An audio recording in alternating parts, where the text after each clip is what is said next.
Antes de começar, eu preciso que você faça uma coisa muito simples, mas extremamente importante. Não saia desse vídeo.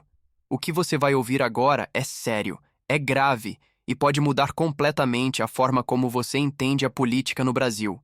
Então já deixa o like, ativa o sininho e prepara o coração, porque hoje nós vamos entrar em uma história que envolve poder, dinheiro, influência internacional e um possível esquema que pode estremecer Brasília inteira. Fica comigo até o final, porque você precisa ouvir tudo isso. Num dos capítulos mais explosivos da crise, envolvendo o Instituto Nacional do Seguro Social, INSS, em décadas, surge uma bomba com potencial de abalar os alicerces do poder em Brasília e colocar sob suspeita direta o filho do presidente da República. Fontes ouvidas pela Polícia Federal e repasses de documentos à Comissão Parlamentar Mista de Inquérito do INSS, CPMI do INSS, desenham um possível esquema de corrupção, fraudes, propinas, sociedades e blindagens que envolvem o Careca e sua rede, e alguém conhecido de longa data da alta cúpula política, Lulinha. Segundo o depoimento de um ex-funcionário de Antunes, identificado como Edson Claro Medeiros Júnior, a apuração aponta que Lulinha teria recebido um mensalão de cerca de R$ 300 mil por mês, além de um pagamento único, ou contas de repasses, que somariam R$ 25 milhões, valores atribuídos ao Careca do INSS, acusado de operar um dos maiores esquemas de descontos indevidos e fraudes contra aposentados e pensionistas. Além dos repasses, o depoente afirma que havia uma relação de proximidade e negócios entre Lulinha e Antunes.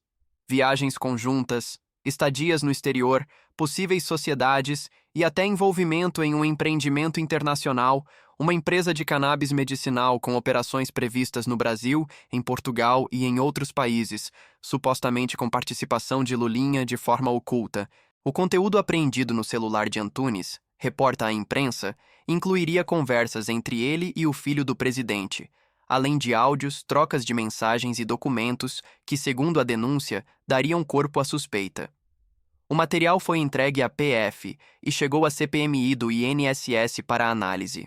Mas o que deveria ser o momento de mais clareza deixou o ambiente ainda mais carregado de tensão. O pedido de convocação de Lulinha para depor foi rejeitado pela CPMI, com 19 votos contrários e 12 a favor, numa maioria que contou com parlamentares da base de apoio ao governo. A justificativa oficial: não haver fundamento legal suficiente para obrigá-lo a comparecer e questionamentos à credibilidade do denunciante. O conjunto dessas revelações reacende inúmeras perguntas e coloca o país diante de um enigma grave. Se tudo for confirmado, estaríamos diante não apenas de mais um escândalo de corrupção, mas de uma eventual blindagem política envolvendo a própria família presidencial, com um filho do mandatário sendo acusado de participar de fraudes contra idosos aposentados por meio de propinas, sociedades internacionais e empresas de fachada.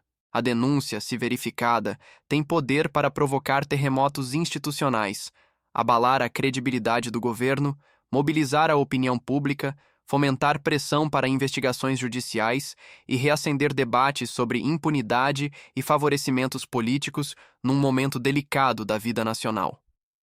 Para muitos adversários do governo, a rejeição da convocação de Lulinha seria a prova de que há blindagem e que a comissão não quer realmente investigar até o fim. Já aliados afirmam que não há provas sólidas e que tudo não passa de boatos ou tentativas de manobras políticas. O silêncio, ou o não comparecimento, só intensifica a suspeita de acobertamento. Se o Brasil ficar sabendo o que está em jogo, como muitos alertam, pode haver um divisor de águas: escândalo, indignação popular, crise institucional, talvez até judicial. E o que parecia um caso mais de corrupção no INSS ganhou contornos de escândalo nacional.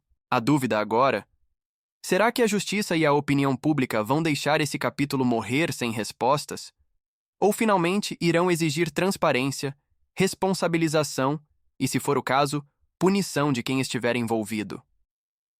As horas que se seguiram depois da divulgação dos supostos repasses milionários ao filho do presidente foram marcadas por um silêncio institucional que, paradoxalmente, falou mais alto que qualquer pronunciamento oficial. Quanto mais o governo evitava comentar, mais a narrativa crescia. A ideia de que havia algo a esconder passou a ecoar em cada corredor da Câmara, em cada gabinete do Senado, em cada programa político na televisão e nas redes sociais. A impressão geral era que o país havia sido jogado em um enigma que ninguém tinha coragem de decifrar e que poucos tinham interesse em desvendar. Mesmo assim, parlamentares da oposição, especialmente os que vinham subindo o tom há meses contra o governo, começaram a cobrar, publicamente, o que chamavam de mínimo de respeito ao povo brasileiro. Deputados da ala de direita pediram a reabertura de oitivas, solicitaram quebra de sigilos, pressionaram a CPMI e convocaram entrevistas nas quais questionavam o que realmente havia no celular apreendido. Alguns deles afirmaram que, se houvesse de fato conversas comprometedoras entre o careca do INSS e o filho do presidente, o caso poderia escalar para um dos maiores escândalos de corrupção política desde o início dos anos 2000. Da base governista, vieram respostas cautelosas, calculadas, sempre repetindo que não havia provas conclusivas. Mesmo assim, o incômodo era visível. A simples menção de que o filho do presidente poderia ter atuado em negociações internacionais ligadas a uma empresa de cannabis medicinal e, pior ainda, que teria recebido valores milionários em plena operação que tirou dinheiro de aposentados, havia despertado um desconforto que nenhum assessor conseguia disfarçar.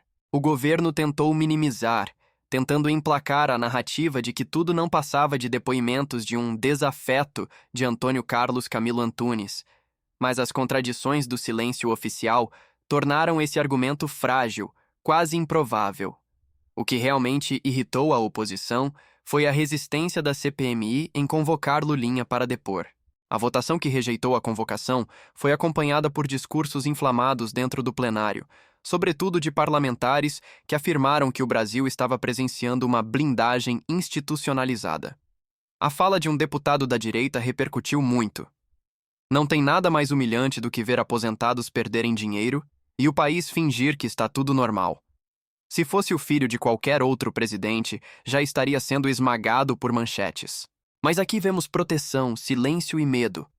O público reagiu instantaneamente. Cresceram manifestações nas redes, pessoas pedindo mais investigações, vídeos comentando o tema explodiram em audiência. A tensão aumentou porque, ao mesmo tempo, surgiam rumores de que novos áudios poderiam ser divulgados a qualquer momento e que o teor seria ainda mais devastador. A expectativa por uma revelação iminente fez com que até aliados ficassem inquietos, alguns demonstrando desconforto em entrevistas rápidas no Congresso, tentando responder sem responder, tentando negar sem negar. O ambiente político tornou-se uma panela de pressão.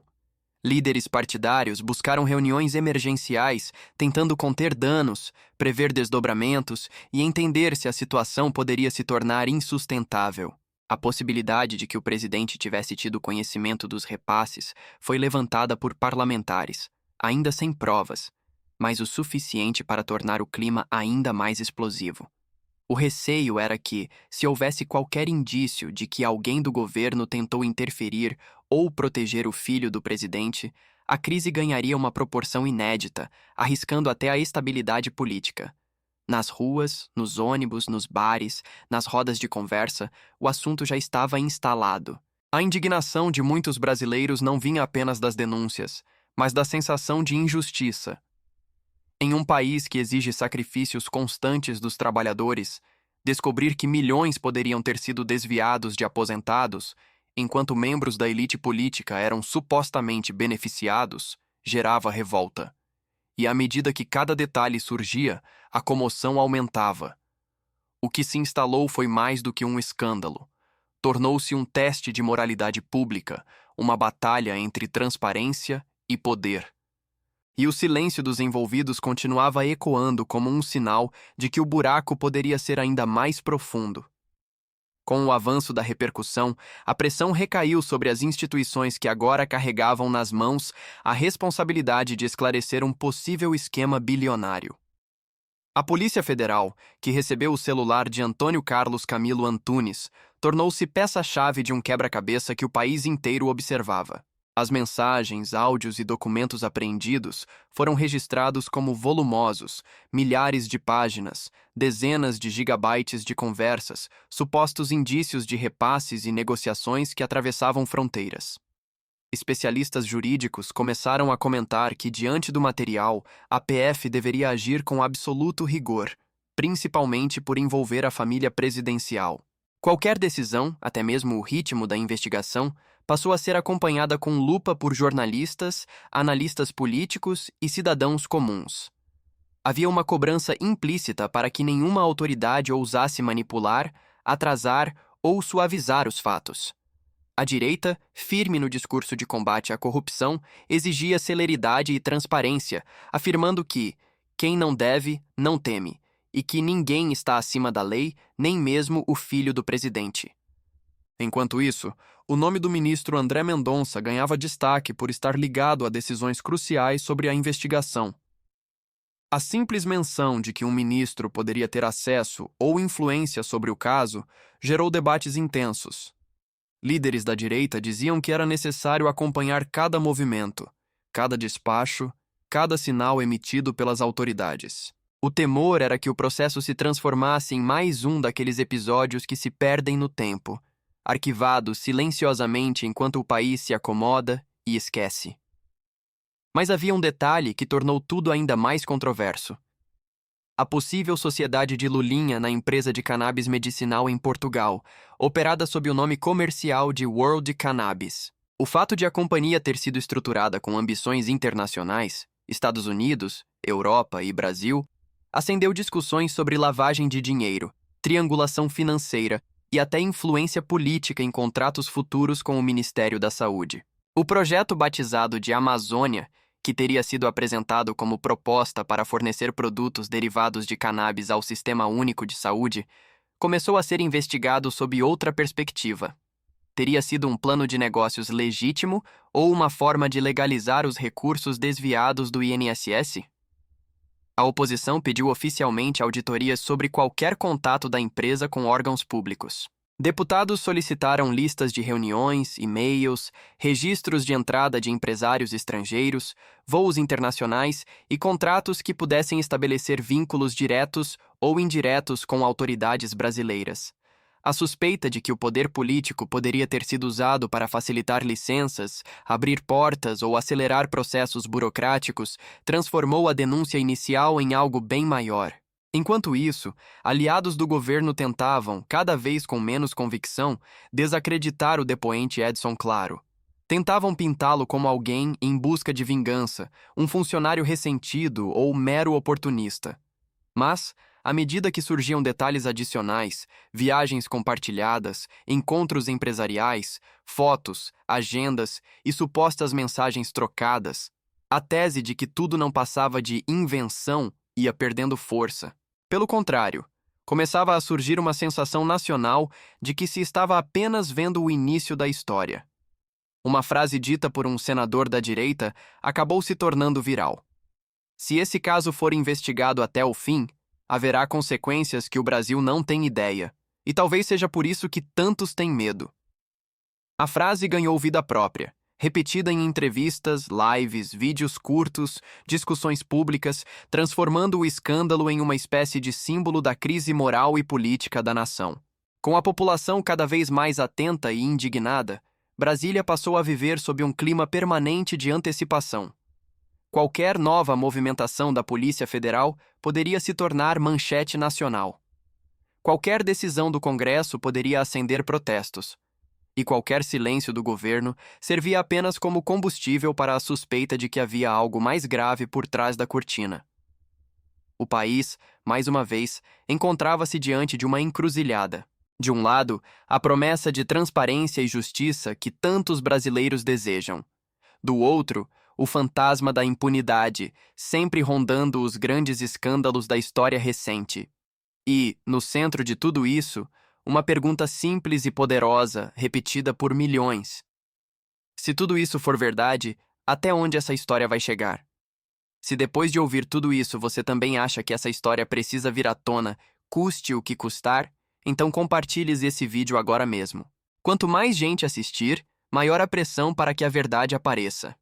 Se inscreva no canal, deixe o like e comenta aqui embaixo o que você achou. Sua opinião pode ajudar a construir os próximos capítulos dessa investigação.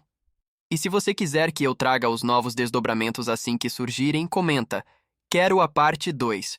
Nos vemos no próximo vídeo. A luta pela verdade só está começando.